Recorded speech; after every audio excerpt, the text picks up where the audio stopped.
Hello, everyone, and good morning. My name's Don Arleth, and you're watching World News, coming to you live from Warsaw.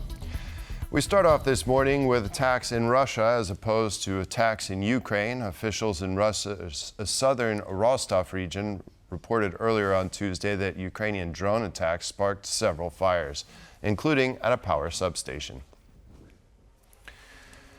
These attacks follow similar ones on Saturday targeting a military supplier in Russia's southeastern Penza region. Russia's Ministry of Defense stated on Telegram that 24 Ukrainian drones were brought down overnight, including 7 over the Rostov region. The acting governor of the Rostov region said that the fire at the power substation damaged an area of 500 square meters. There were no reports of injuries.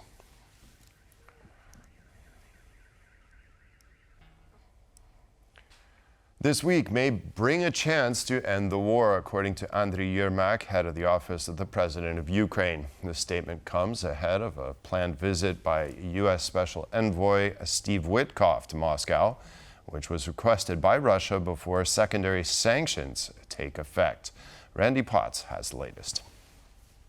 Andriy Yermak, head of the Presidential Office of Ukraine and one of Zelensky's most trusted allies in the government, wrote in the Washington Post on Monday that later this week, the world may be presented with an opportunity to end the war Russian President Vladimir Putin has been waging against Ukraine.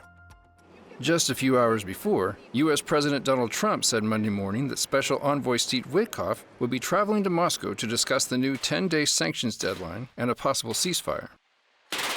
Well, there'll be sanctions, but they seem to be pretty good at avoiding sanctions. You know, they're wily characters, and they're pretty good at avoiding sanctions, so we'll see what happens. But Steve is focused right now on the border in terms of, we're talking about with Gaza, getting people fed. And he may be going, I think next week, Wednesday or Thursday, may be going to Russia. They would like to see him. They've asked that he meet, so we'll see what happens. Soon after Trump's statement, however, Russian state news agency TASS confirmed that Witkoff is now expected to visit on Wednesday, August 8th. Further increasing expectations of a possible breakthrough in the crisis, Kremlin spokesperson Dmitry Peskov hinted on Monday that after preparatory work by experts, Putin will be open to meeting with Zelensky. The dialogue continues. The U.S. continues its efforts to mediate in the search for a path to Ukrainian settlement. These efforts are very important, including in the context of the protracted process of direct Russian-Ukrainian negotiations. Work is ongoing, and we maintain our commitment to the idea that the best outcome for us, of course, is the settlement of the Ukrainian issue by political and diplomatic means. If a meeting between the two leaders actually occurs, it would be the first time Putin and Zelensky have been in the same room in almost 6 years. At that meeting in Paris in December 2019, Russia had not yet launched its full-scale invasion of Ukraine and had only employed separatist fighters in Donbass. Witkoff's earlier visit to Moscow in May of this year was derided by many in diplomatic circles when Witkoff did not bring his own translator. He was on his own, and as he went to the table, he looked at a woman there and said, "Wait, are you my translator?" So the Americans had not even sent a translator, but had to rely on the Kremlin's translator for the meeting. Witkoff is very sympathetic to the Kremlin's point of view. He's often repeated it. So this is Russia's chance to push back on Trump, who is obviously frustrated that there is no move to a ceasefire, who's frustrated at Russia's killing of Ukrainian civilians because it doesn't give him that photo opportunity, that Nobel Peace Prize that he wants so desperately. Wednesday's meeting in Russia comes after a week of increasingly sharp rhetoric between Washington and Moscow. After online threats from former Russian President Dmitry Medvedev, Trump said he would be repositioning U.S. nuclear submarines in response. Speaking to the press on Saturday, Putin brushed off these threats, saying he is always ready for peace talks. All of this together should be discussed and should be the basis for a long-term, lasting peace, generally without any time limits. As Witkoff sets off for Moscow and Ukrainian leaders telegraph hope for a breakthrough, the clock is running down on Trump's newest 10-day deadline for a ceasefire. For TVP World, this is Randy Potts. According to a survey by the Vandenberg Coalition and Target Point, the majority of Donald Trump's voters approve of his tougher stance on Russia. According to the report, most of the U.S. president's electorate sees Russia as a direct threat to security of the United States. 76% of respondents considered Russia to be a threat to the United States. This marks an increase from an April 2025 poll in which 40% of Republican voters identified Russia as an enemy. 75% of Trump voters also support additional sanctions against Russia for its refusal to negotiate with Ukraine in good faith. Moreover, 70% of them believe that it is vital to prevent Russia from invading other European countries. Additionally, when asked who's to blame for the lack of progress in negotiations to end the war in Ukraine, 53% of respondents blamed Vladimir Putin. 82% of Trump voters are concerned about the deepening partnership between Russia, China, and Iran. The former head of Ukraine's eastern Luhansk region, Serhiy Haidai, has reportedly been detained as part of a crackdown on alleged corruption.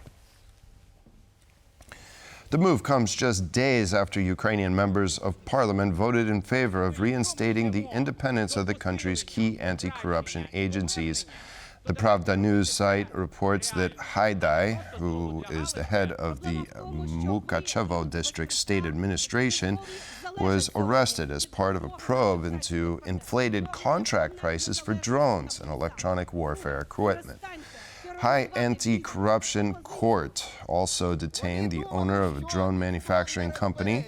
This follows the earlier arrest of the National Anti-Corruption Bureau of a Ukrainian MP, Oleksiy Kuznetsov.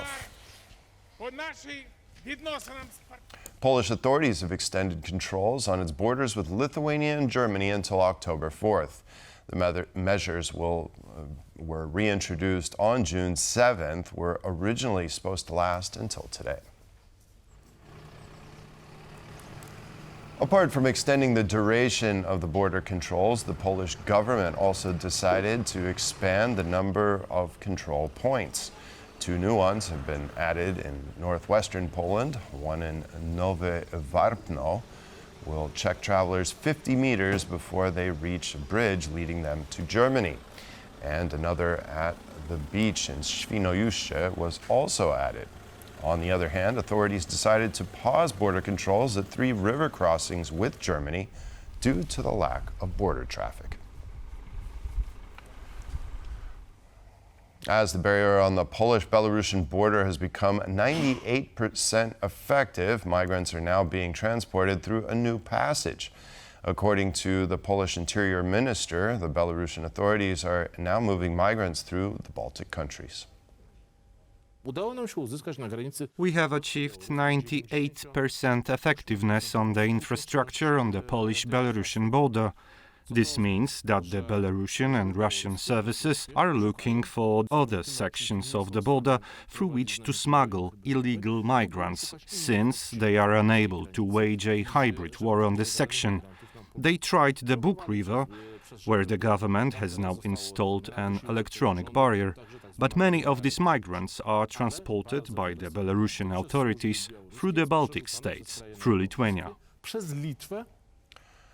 Latvia bans 10 more Russian propaganda websites spreading misinformation about the war in Ukraine. A total of 414 websites have been taken down in Latvia since the start of Russia's full-scale invasion in 2022.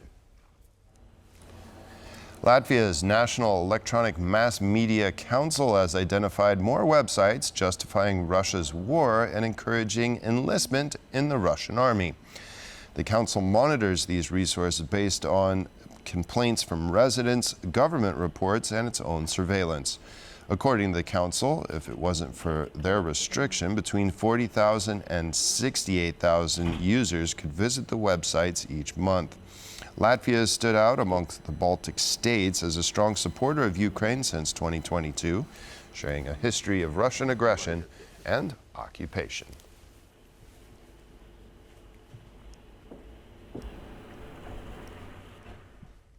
A Serbian woman who deliberately hit a protest marshal with her car amid intensifying anti-government protests in January has been pardoned by Serbian President Aleksandar Vučić. This footage from the anti-government protest in Serbia back in January Militia Stalyanovich, the driver, was initially accused of attempted murder, a crime that carries a sentence of 10 or more years. The injured protest marshal was immediately transported to the emergency center by ambulance, reportedly suffering skull fractures.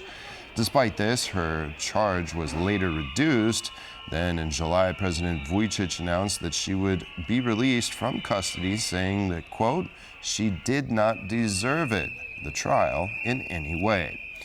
This is not an isolated case. The president has also pardoned the attackers of student protesters. The student demonstrations began last November after a canopy collapsed at the Novi Sad railway station, killing 16 people. Vučić recently pardoned 4 activists from the ruling Serbian Progressive Party who were tried for dislocating the jaw of a female student in Novi Sad at the end of January. On Monday evening, U.S. President Donald Trump stated that he will be raising tariffs on India over its continued purchases of oil from the Kremlin. According to Trump, Indian authorities care more about making profit from oil sales rather than about how many people in Ukraine are being killed by the quote-unquote Russian war machine. India is not only buying massive amounts of Russian oil, they are then, for much of the oil purchased, selling it on the open market for big profits. They don't care how many people in Ukraine are being killed by the Russian war machine. Because of this, I will be substantially raising the tariff paid by India to the USA. Thank you for your attention to this matter. The European Commission is waiting for the United States to reduce tariffs on European cars to 15% as previously agreed. This comes as an executive order signed by U.S. President Donald Trump on Friday did not provide a levy reprieve for Europe's automotive industry, as was promised under the U.S.-EU trade deal. Here's more on the topic from Angela Skujins in Brussels. In a matter of days, most European products imported into the US market will be slapped with a 15% import levy. This is according to an executive order signed by US President Donald Trump on Friday in the Oval Office. Now, while this executive order was welcomed by top Brussels brass as it signalled that the EU-US trade deal was firmly in motion, it also sent a shiver up the spine of those in the automotive industry as cars, which had previously been subject to a 25% import levy into the US, would not be protected under this 15% ceiling. The European Commission spokesperson for trade, Olaf Gill, however, told TVP World in a statement there is an expectation that this will change and Washington will come good on its promise for cars. On the 31st of July 2025, the US issued an executive order confirming the first step in the implementation of the agreement, namely the introduction on the 8th of August of a single, all-inclusive 15% tariff on goods from the European Union. The other elements of the 27th of July agreement are now to be implemented by the US. This includes the commitment to decrease its Section 232 tariffs on cars and car parts imported from the EU to a 15% ceiling rate. The European Commission spokesperson did add in that statement that the EU and the US are still whittling away their political agreement, which underpins this transatlantic trade partnership. Now, while this is in no way a legally binding mechanism, the executive orders and the legal trade instruments from the EU it's also important to note, however, that the EU's leading car associations have been stating that even a 15% trade levy could bring that sector to a screeching halt. Angela Skujins from Brussels for TVP World. Warsaw's Chopin Airport is moving forward with the purchase of modern scanners for security checks after the European Commission has approved lifting restrictions on liquids at certain airports. The new 3D scanners will allow passengers to keep electronics in their hand luggage, and while the 100 milliliter limit for liquids will be lifted, a maximum of 2 liters will be permitted.